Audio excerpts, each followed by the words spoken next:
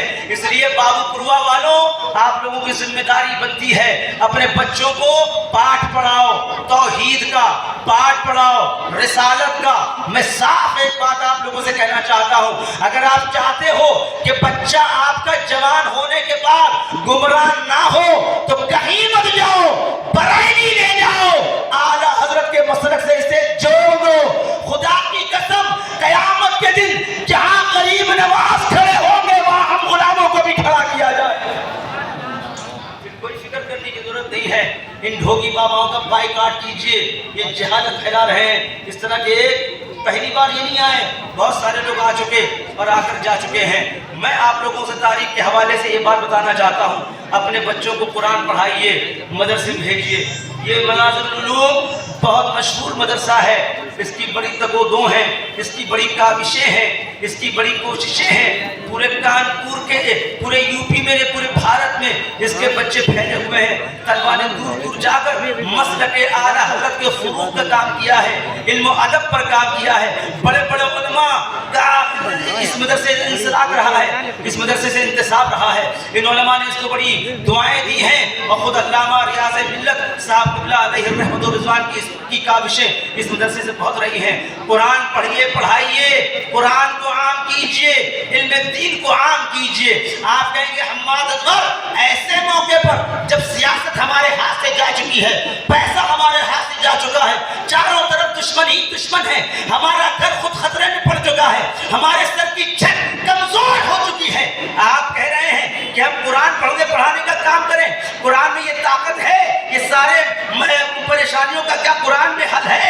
ان ساری پریشانیوں کا مقابلہ قرآن پڑھ کر ہم کر پائیں گے؟ ان طاقتوروں کے سامنے کیا قرآن کو لے کر ہم کھڑے ہو پائیں گے؟ کیا قرآن ہمیں ان تمام دشواریوں سے نجات دے سکتا ہے؟ تو ہم کہیں گے بے شک، اگر قرآن مکہ کی نحوست کو دور کر کے اسے دارالامن بنا سکتا ہے تو بھارت کی پریشانیوں کو دور کر کے اسے اطمینان عطا کر سکتا ہے۔ قرآن پڑھیے، قرآن۔ مجھے یاد ہے ایک ملک ہے مالدیپ، ایشیا کا۔ یہ ایسا ملک ہے جہاں اکثر لوگ جاتے ہیں صرف گھومنے پھرنے کے لیے، وہاں کے ہوٹل بڑے مہنگے ہیں، اس کے باوجود وہاں لوگ جاتے ہیں۔ مالدیپ ایک ایسا ملک ہے، تاریخی اعتبار سے بتا رہا ہوں، جہاں 99.99% لوگ مسلمان ہیں، اور وہاں پر الکوہل بینڈ ہے، وہاں پر آپ شراب نہیں پی سکتے، وہاں شراب کا کاروبار نہیں چلتا، وہاں شراب کوئی پی نہیں سکتا، وہاں کی شادیوں میں شرابیں بیچی نہیں جا سکتی۔ آپ وہاں کا کانسٹیٹیوشن پڑھ لیجئے، گوگل اٹھائیے، ابھی سرچ کیجئے، آپ کو معلوم ہو جائے گا۔ مالدیپ ایک ایسا ملک ہے جہاں پر تقریباً 100% لوگ مسلمان ہیں، وہاں پر شراب پوری طرح سے بینڈ نظر آئے گی۔ شراب آپ کے محلے میں مل سکتی ہے، مسلمانوں کے گھر میں مل سکتی ہے، مسلمانوں کی گلیوں میں مل سکتی ہے، جیسا کہ ہم مشاہدہ کر رہے ہیں، آپ مشاہدہ کر رہے ہیں، ہم جو دیکھ رہے ہیں، آپ جو دیکھ رہے ہیں۔ لیکن یہ میں بہت ذمہ داری کے ساتھ کہہ رہا ہوں، مالدیپ میں شراب پوری طرح سے بینڈ ہے۔ ہم نے وہاں کے بارے میں معلوم کرنا چاہا تاریخی اعتبار سے، مالدیپ میں اتنا اسلام کیوں ہے، اسلامی اتنے زیادہ لوگ وہاں پر کیوں پائے جاتے ہیں، مسلمانوں میں اتنی بیداری کیوں ہے، مسلمانوں میں اتنا احساس ذمہ داری کیوں ہے، مالدیپ اتنا صاف ستھرا کیوں ہے؟ تو مورخین نے جواب دیا، دراصل ایک دور ایسا بھی مالدیپ پر گزرا ہے جب مالدیپ میں سوائے گندگی کے اور کوئی چیز پائی نہیں جاتی تھی، اعتقادی کمزوریاں بے حد بہت زیادہ تھی۔ مالدیپ کا ایک ایسا ماحول گزرا ہے۔ مالدیپ کی تاریخ پڑھنے کے لیے آپ کو ایک کتاب پڑھنی پڑے گی، یہ کتاب ابن بطوطہ کی ہے، اس نے سفر کرتے وقت یہ کتاب لکھی تھی، کتاب کا نام ہے الرحلہ۔ الرحلہ میں اس نے باضابطہ ایک تصویر کھینچی ہے، تاریخی ایک بہت بہترین بات بتائی ہے۔ اگر یہ بات سننا چاہتے ہیں، یہاں سے لے کر وہاں تک جتنے افراد بیٹھے ہیں، میری آواز کے ساتھ آواز ملائیے، زندہ دلی کا ثبوت دیجئے، دونوں ہاتھوں کو اٹھا کر کہیے یا رسول اللہ۔ مالدیپ کی اہم تاریخ اہل اسلام کے تعلق سے بتا رہا ہوں، اس تاریخ کو لے جائیے، اپنے دامن میں جگہ دیجئے، انہیں بتائیے جو قرآن سے دور ہیں، انہیں بتائیے جو قرآن سے قریب نہیں ہونا چاہتے، انہیں بتائیے جو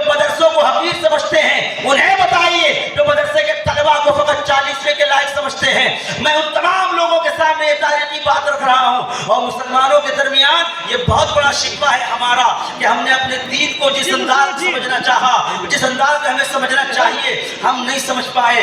دین کو جس انداز میں ہم اپنے گھر میں رکھ سکتے تھے ہم نہیں رکھ پائے۔ دین اسلام کی جس انداز میں ہمیں خدمت کرنی چاہیے ہم اس انداز میں خدمت نہیں کر پا رہے ہیں۔ ایک علامہ ریاض کی ضرورت نہیں ہے دنیا کو، کئی علامہ ریاض کی ضرورت ہے دنیا کو۔ ایک منا خان صاحب کچھ نہ کر پائیں گے، کئی منا خان صاحب چاہیے مدرسے کی خدمت کے لیے، مسجد کی خدمت کے لیے۔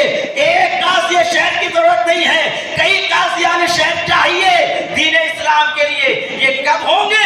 جب آپ ان کو ان کی طرف بنانا چاہیں گے۔ یہ کب ہوں گے؟ جب آپ ان کو مدرسوں میں پڑھنے کے لیے بھیجیں گے۔ یہ کب ہوں گے؟ جب آپ ان کو عالم دین بنائیں گے۔ تاریخی طور پر یہ عین باب آپ کے سامنے کھول رہا ہوں، سن لیجئے۔ نعرہ تکبیر، نعرہ رسالت، حضرت قاری شمس الدین صاحب قبلہ ناگپوری، حضرت علامہ عرفان احمد صاحب قبلہ امجدی، نعرہ تکبیر، نعرہ رسالت۔ کہتے ہیں کہ مالدیپ ایک زمانے میں بدھسٹوں کا ملک رہا، یہاں بدھسٹ پایا جاتا تھا، یہاں پر کوئی مسلمان نہیں تھا، ایک بھی توحید پرست مالدیپ میں نہیں پایا جاتا تھا، ہر طرف بدھسٹ پائے جاتے تھے، بدھسٹ پائے جاتے تھے۔ وہاں پر ایک عجیب سا ماحول بن چکا تھا، کہتے ہیں سمندروں کی لہروں میں کوئی کالا سایہ بھٹکتا تھا اور وہاں سے اٹھ کر وہ مالدیپ کے لوگوں کو پریشان کیا کرتا تھا۔ ابن بطوطہ نے اپنی کتاب میں درج کیا ہے، جانتے ہیں یہ کون ہے؟ اس نے الرحلہ لکھی ہے۔ یہ تقریباً 17-18 سال کی عمر میں اپنے گھر سے نکلا، پھر پوری دنیا کا سفر اس نے پیدل کیا، جہاں جہاں گیا وہاں کی تہذیب کو اپنے ہاتھوں سے لکھا، قلم بند کیا، وہاں کے تمدن کو لکھا، وہاں کی وجوہات کو لکھا، وہاں کے معاشرے کو لکھا۔ آج کئی زبانوں میں اس کی کتابوں کا ترجمہ ہو چکا ہے۔ میں سے ایک کتاب کا ترجمہ آپ کے سامنے پیش کر رہا ہوں۔ میں نے جاننا چاہا کہ مالدیپ میں مسلمان کیسے آئے، کیا طاقت کے ساتھ آئے تھے، کیا قوت کے ساتھ آئے تھے، جیسا کہ دنیا آج ہم پر الزام لگایا کرتی ہے؟ کیا گھوڑے لے کر آئے تھے، کیا ہتھیار لے کر آئے تھے، کیا خوف لے کر آئے تھے، کیا ڈر لے کر آئے تھے؟ تو مورخین نے روایت کیا نہیں، مالدیپ میں جو مسلمان آئے ان کے پاس تلواریں نہیں تھیں، ان کے پاس طاقت نہیں تھی، ان کے پاس دولت نہیں تھی، ان کے پاس خوف نہیں تھا، وہ ڈر لے کر نہیں آئے تھے، وہ لشکر لے کر نہیں آئے تھے۔ ہم نے پوچھا تو وہ مالدیپ کے مسلمانوں میں اسلام کیسے پھیلا، مالدیپ کے ہندوؤں کے درمیان اسلام کا پتہ کس نے بتایا، کیسے آیا؟ تو ان لوگوں نے جواب دیا، مورخین نے، یہاں مالدیپ میں جن لوگوں نے کلمہ پڑھا اس کی وجہ تلوار، ڈر، خوف نہیں تھا، عشق رسول تھا، قرآن تھا، قرآن کی تعلیم تھی، اس کے علاوہ اور کچھ بھی نہیں تھا۔ ہم نے کہا کہ کیا آپ بتا سکتے ہیں کیا وجوہات رہی ہیں؟ کہا آپ کو ایک بات بتانا چاہتا ہوں، آپ کو بہت تعجب ہوگا۔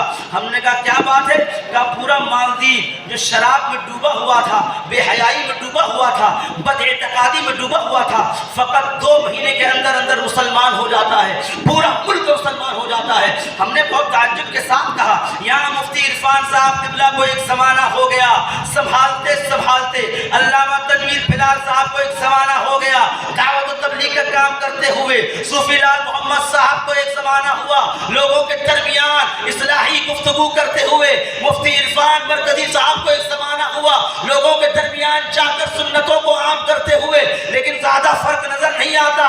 ہم آدمیاں گلی گلی دوڑا کریں، ہمیں کیا فرق پڑتا ہے؟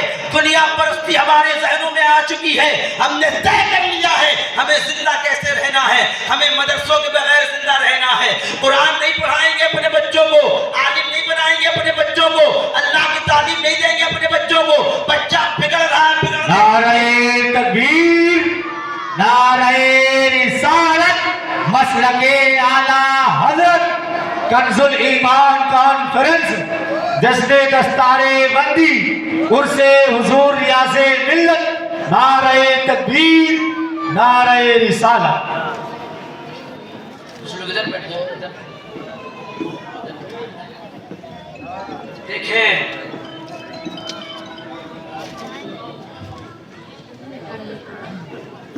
یہ جالب اور جاذب منظر ملاحظہ کیجیے، دیکھیں علماء اکرام، ان فارغین طلبہ کے چہرے کو، اللہ نے کیسا نور عطا کیا ہے. اللہ تعالیٰ ان کے مستقبل کو روشن اور تابناک فرمائے. ان طلبہ کے ذریعے پوری دنیا میں اسلام کی خدمت کرنے کی اللہ تعالیٰ ان تمام طلبہ کو توفیق عطا فرمائے. ان کی حوصلہ افزائی کیجئے, یہاں بیٹھ کر دعا کیجئے, اے اللہ جو لوگ تیرے دین کی تعلیم حاصل کرتے ہیں ان کو پروردگار ان کی زندگی کے ہر موڑ پر انہیں خوشیاں عطا فرمائے. یہ بچے محنت کریں گے, یہ اپنی ذمہ داری, اپنے کاندھوں پر اب ذمہ داری کا احساس کر رہے ہیں کہ اب پرانے لوگ جا رہے ہیں, نئے لوگ اب آئیں گے, یہ نئی امنگیں لے کر آئے ہیں, آئیں گے آپ کے درمیان اسلام لے کر, اسلام کی دعوت لے کر. ان کا استقبال کیجئے گا, انہیں حقارت کی نگاہ سے مت دیکھیے گا, انہیں نیچی نگاہ سے مت دیکھیے گا. جیسا کہ آج کے عمرا امیروں کا ایک عجیب سا دستور بن چکا ہے, مدرسے کے طلبہ کو, مدرسے کے بچوں کو بڑی حقارت کی نگاہ سے دیکھتے ہیں, نیچی نگاہ سے دیکھتے ہیں. ان طلبہ سے بھی میں کہنا چاہوں گا, کوئی آپ کو دیکھے تو دیکھا کرے, مدرسے میں پڑھنا حقارت نہیں ہے. مدرسے میں پڑھنے کو اگر کوئی آپ کو نیچی نگاہ سے دیکھنے کی کوشش کرے تو